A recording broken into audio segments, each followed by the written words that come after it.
সুপ্রিয় শিক্ষার্থী, আসসালামু আলাইকুম। আশা করি তোমরা সবাই খুব ভালো আছো। আলহামদুলিল্লাহ, আমিও ভালো আছি। বনশ্রী ন্যাশনাল আইডিয়াল স্কুল কর্তৃক আয়োজিত BNIS হোম স্কুল প্রোগ্রামে তোমাদের সবাইকে স্বাগতম জানাচ্ছি। আমি স্মৃতিবানু, সহকারী শিক্ষক, তথ্য ও যোগাযোগ প্রযুক্তি। শিক্ষার্থী, আজকে তোমাদের সপ্তম শ্রেণী তথ্য ও যোগাযোগ প্রযুক্তি বিষয়ের 5 নম্বর ক্লাসটি অনুষ্ঠিত হচ্ছে। তো আজকে তোমাদের ক্লাসের যে আলোচ্য বিষয় সেটি হচ্ছে অধ্যায় 5। আজকে আমরা অধ্যায় 5 থেকে পাঠ 57 থেকে 70 পর্যন্ত পড়ব এবং এখানে যে আলোচ্য বিষয়টা রয়েছে সেটি হচ্ছে ওয়েব ব্রাউজার ব্যবহার করে শিক্ষা সংশ্লিষ্ট তথ্য অনুসন্ধান। ওয়েব ব্রাউজারের ব্যবহারটা আজকে আমরা শিখব এবং এখান থেকে কি কি ধরনের তথ্য আমরা অনুসন্ধান বা সার্চ করতে পারি সেই সম্পর্কে জানব। ওয়েব ব্রাউজারের কথা আসলে প্রথমেই আমরা ওয়েব ব্রাউজারটা কেন ব্যবহার করব? অবশ্যই আমরা ইন্টারনেটে প্রবেশ করার জন্য ওয়েব ব্রাউজারটা ব্যবহার করব। দেখো, ইন্টারনেট হচ্ছে তথ্যের এক বিশাল ভাণ্ডার। এমন কোনো বিষয় নেই যার সম্পর্কে ইন্টারনেটে কোনো তথ্য নেই। ইন্টারনেটে এই তথ্যগুলো আবার দুইভাবে থাকতে পারে, একটি হচ্ছে লিখিত তথ্য এবং অন্যটি হলো ভিডিও অথবা অডিও তথ্য। তাহলে এখানে বলা হচ্ছে যে ইন্টারনেটে কিন্তু আমরা সব ধরনের বিষয়ই পেয়ে যাই। যে কোনো বিষয় সম্পর্কে তোমার জানার প্রয়োজন থাকলে সেটা শিক্ষা সংক্রান্ত হতে পারে, শিক্ষার বাহিরেও হতে পারে, তোমার দৈনন্দিন জীবনে কোনো কাজে প্রয়োজনীয় কোনো বিষয় হতে পারে, প্রত্যেকটা বিষয়ে আমরা পেয়ে যাই। তো এইখানে যে তথ্যগুলো থাকে সেটা কিন্তু দুইভাবে থাকে, একটা হচ্ছে লিখিতভাবে থাকে আর একটা হচ্ছে আমরা বিভিন্ন ধরনের অডিও, ভিডিও, অ্যানিমেশন এগুলোর মাধ্যমে কিন্তু তথ্য পেয়ে যাই। লিখিত তথ্যের মধ্যে যদি বলা হয় যেরকম যদি তোমার কোনো সূত্রের প্রয়োজন হয় শিক্ষা সংক্রান্ত তথ্যের ক্ষেত্রে, দেখা যায় যে ধরো নিউটনের গতির সূত্র, এক্ষেত্রে এই তথ্যটা কিন্তু লিখিত থাকে। আর তুমি কোনো বই পড়তে চাও, সেই ক্ষেত্রে বইয়ের যে তথ্যগুলো সেগুলো কিন্তু লিখিত আকারে থাকে। আবার বিভিন্ন ধরনের অডিও, ভিডিও এবং অ্যানিমেশন দিয়েও কিন্তু বিভিন্ন তথ্য থাকে। তো এখানে বলা হচ্ছে যে এই তথ্যগুলো থাকে। এছাড়াও আমরা ইন্টারনেটে অনেক কোর্স করতে পারি। দেখো এখানে আছে, এছাড়াও বর্তমানে ইন্টারনেটে অনেক কোর্স আছে। এ সকল সাইটে কোনো সুনির্দিষ্ট কোর্সে নিবন্ধন করে ক্লাস করা যায় এবং কোর্স শেষে পরীক্ষা দেওয়া যায়। এর মধ্যে কয়েকটি হলো www.coursera.org, alison.com ইত্যাদি। এছাড়াও আরও সাইট রয়েছে যেরকম খান একাডেমি বা হচ্ছে math.org, বিভিন্ন ধরনের সাইট রয়েছে। এছাড়া ইংলিশ শেখার জন্য রয়েছে BBC জানালা। তো এই সাইটগুলোতে তোমরা কিন্তু একটা রেজিস্ট্রেশন করে নিতে পারো এবং একটা নির্দিষ্ট মাস বা একটা সময় শেষে সেখানে তুমি শিখে আবার পরীক্ষাও দিতে পারো। তো এই শিক্ষা সংক্রান্ত যে সাইটগুলো রয়েছে তার মধ্যে আমরা আজকে কয়েকটি সাইট সম্পর্কে জানব। প্রথমে রয়েছে হচ্ছে www.ebook.gov.bt। এটি একটি ইবুকের সমাহার। এখানে বিভিন্ন শ্রেণীর পাঠ্যপুস্তকের ইবুক সংস্করণ পাওয়া যায়। ইবুক হলো মুদ্রিত বই ডিজিটাল সংস্করণ। এই বইগুলো কম্পিউটারের পর্দায় পড়া যায়, পাতা উল্টানো যায় এবং যে কোনো পাতায় চলে যাওয়া যায়। আমরা এই যে ইবুক যেটা, এ সম্পর্কে মোটামুটি আমাদের সবারই ধারণা আছে।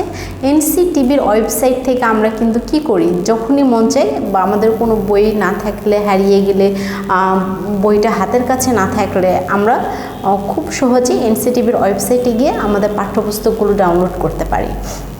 এখন বলা হচ্ছে যে এইখানে শুধু তোমাদের না, তোমাদের থেকে তোমাদের বড় ভাই বোন বা ছোটো ভাই বোনের বইও কিন্তু আমরা এই ইন্টারনেটের ইবুক ওয়েবসাইটে বা NCTVর ওয়েবসাইটে খুব সহজে পেয়ে যাই। এরপরে দেখো www.moedu.gov.bd। এটি বাংলাদেশ সরকারের শিক্ষা মন্ত্রণালয়ের ওয়েবসাইট। এতে দেশের শিক্ষা ব্যবস্থার সকল নীতি নির্ধারণ বিষয়ক সম্পর্কে তথ্য প্রকাশ করা হয়ে থাকে। তাহলে এটি হচ্ছে আমাদের দেশের সরকার বা আমাদের শিক্ষা মন্ত্রণালয় যেটা রয়েছে, সেখানে আমাদের শিক্ষা সংক্রান্ত যত নীতি নির্ধারণ করা হয়, কখন শিক্ষা ব্যবস্থার কী ধরনের পরিবর্তন হবে বা এখানে আমাদের পরীক্ষাগুলোর টাইম কখন হবে, সেই টাইমগুলো প্রকাশ থেকে শুরু করে এখানে আমাদের পরীক্ষার ফলাফল প্রকাশ পর্যন্ত সমস্ত তথ্য কিন্তু এই ওয়েবসাইটে থাকে। আমাদের যে পাবলিক পরীক্ষার ফলাফলগুলো হয় সেই সব ফলাফল আমাদের এই ওয়েবসাইটে প্রকাশ করা হয়। এছাড়া শিক্ষা সংক্রান্ত যে কোনো পরিবর্তন সব কিছু এই সাইটে দিয়ে দেওয়া হয়।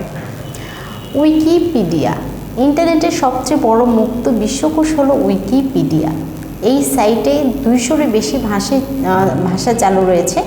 তবে আমাদের জন্য ইংরেজি ও বাংলা বিশ্বকোষটি খুবই দরকারি। উইকিপিডিয়ায় ইংরেজি ভাষায় 40 লক্ষের বেশি নিবন্ধ রয়েছে, যার অনেকগুলো শিক্ষা সংক্রান্ত। প্রত্যেক উইকিপিডিয়ায় একটি সার্চ বক্স আছে, সেখানে তোমার কাঙ্ক্ষিত শব্দ লিখলে সে সংক্রান্ত নিবন্ধ দেখতে পাবে। বাংলা উইকিপিডিয়া তত সমৃদ্ধ নয়, এখানে 23,000-এর বেশি নিবন্ধ আছে। তো উইকিপিডিয়া যেটা, এটাকে বলা হচ্ছে মুক্ত বিশ্বকোষ। এটা সারা বিশ্বের মানুষ সবাই নিজেদের স্বেচ্ছাশ্রমের ভিত্তিতে কিন্তু এই উইকিপিডিয়াটা তৈরি করেছে। এখানে যখন যে সম্পর্কে তথ্য জানে না বা যেটা সম্পর্কে জানে সে সেই সম্পর্কে তথ্যগুলো উইকিপিডিয়াতে দিয়ে দেয়। আর উইকিপিডিয়াতে কিন্তু 200-রও বেশি ভাষা চালু রয়েছে। যে দেশের মানুষ যে ভাষা জানে সেই ভাষাতেই তথ্যগুলো পেয়ে যাবে। কিন্তু আমরা তো মূলত বাঙালি, এজন্য আমরা বাংলা এবং ইংরেজি ভাষাটা বেশি জানি। আমরা বাংলা এবং ইংরেজি ভাষা সম্পর্কে বেশি নিবন্ধগুলো দেখব। তো ইংরেজি ভাষায় এখানে 40 লক্ষের বেশি নিবন্ধ রয়েছে, আর বাংলা ভাষায় রয়েছে 23,000, খুবই কম সংখ্যক। এই জন্য এই উইকিপিডিয়া এখনও বেশি সমৃদ্ধ হয়নি। এছাড়া এখানে একটা সার্চ বক্স রয়েছে, আমরা যেখানে সার্চ করে বিভিন্ন তথ্য পেয়ে যাই। তো এই সার্চ বক্সে আমরা যে সম্পর্কে লিখব সেই সংক্রান্ত তথ্য আমাদের চলে আসবে। আর এখানে নিবন্ধ বলতে বোঝানো হচ্ছে বিভিন্ন বিষয়ের টপিকস, যেরকম বাংলায় হয়তো বা 23,000-এর বেশি বিষয় নিয়ে টপিকস রয়েছে বা আলোচনা রয়েছে, সেগুলোই। এরপরে হচ্ছে সবচেয়ে জনপ্রিয় শিক্ষা ওয়েবসাইট খান একাডেমি। এটা হচ্ছে খুবই জনপ্রিয়, কারণ এই ওয়েবসাইটে বিভিন্ন বিষয়গুলো খুব সুন্দরভাবে উপস্থাপন করা আছে এবং এগুলো বেশিরভাগই বাংলা ভাষায় করা আছে। এই জন্য এটি হচ্ছে অনেক জনপ্রিয় একটা শিক্ষা ওয়েবসাইট। এই খান একাডেমির প্রতিষ্ঠাতা শিক্ষাবিদ সালমান খান 2006 সালে এই সাইটটি প্রতিষ্ঠা করেন। এই সাইটে তিনি প্রায় 3,400টি ছোট ছোট ভিডিওর মাধ্যমে বিভিন্ন বিষয় ব্যাখ্যা করেছেন। এর মধ্যে রয়েছে গণিত, ইতিহাস, স্বাস্থ্যসেবা, পদার্থবিজ্ঞান, রসায়ন, মহাকাশ বিজ্ঞান, কম্পিউটার বিজ্ঞান প্রভৃতি। এই ভিডিওগুলোতে তিনি বিষয়গুলোকে সহজভাবে তুলে ধরেছেন। এই ভিডিওগুলো 18 কোটি বারের বেশি ডাউনলোড করা হয়েছে। তো এখানে শিক্ষাবিদ সালমান খান যে কাজটা করেছেন, তিনি হচ্ছে যে বিষয়গুলো রয়েছে এই বিষয়গুলো তিনি লিখিত তথ্যের পাশাপাশি তিনি প্রত্যেকটা বিষয়ের কিছু ছোট ছোট করে ভিডিও তুলে ধরেছেন, যাতে সবার বুঝতে খুব সুবিধা হয় এবং সবাই খুব ভালোভাবে বিষয়টা জানতে পারে। তো তার যে ভিডিওগুলো রয়েছে, তার এই ভিডিওগুলো খুব সহজ এবং সুন্দর হওয়ার জন্য কিন্তু এই ভিডিওগুলো 18 কোটি বারেরও বেশি ডাউনলোড করা হয়েছে। এছাড়া সালমান খানের আরও একটি ওয়েবসাইট রয়েছে, সেই ওয়েবসাইট থেকে এই ভিডিওগুলো, সেখানে প্রায় 1,258টির মতো ভিডিও রয়েছে এবং সেই ভিডিওগুলো কিন্তু অনেক বেশি জনপ্রিয়। তো শিক্ষার্থীরা, এখানে হচ্ছে আমি মাত্র কয়েকটি ওয়েবসাইটের কথা তুলে ধরেছি। এছাড়াও কিন্তু আরও অনেক ওয়েবসাইট রয়েছে, যেরকম বিবিসি জানালা, math.org, অলিম্পিক, ম্যাথ অলিম্পিক। এই বিবিসি জানালা যে ওয়েবসাইটটা রয়েছে, এখানে কিন্তু ইংরেজি শেখার খুব সহজ এটা একটা সাইট। এই সাইটে একটা রেজিস্ট্রেশন বা নিবন্ধন করে খুব সহজে ইংরেজি শেখা যায়। আর অলিম্পিয়াড ম্যাথ যেটা রয়েছে, এখান থেকে কিন্তু ম্যাথের বিভিন্ন বিষয় জানা যায়। সেখানে ডক্টর ম্যাথ নামে একজন ব্যক্তি আছে, তার কাছে ম্যাথ সংক্রান্ত যে কোনো প্রশ্ন করলে তিনি খুব সহজেই সেই সংক্রান্ত উত্তর দিয়ে দেয়।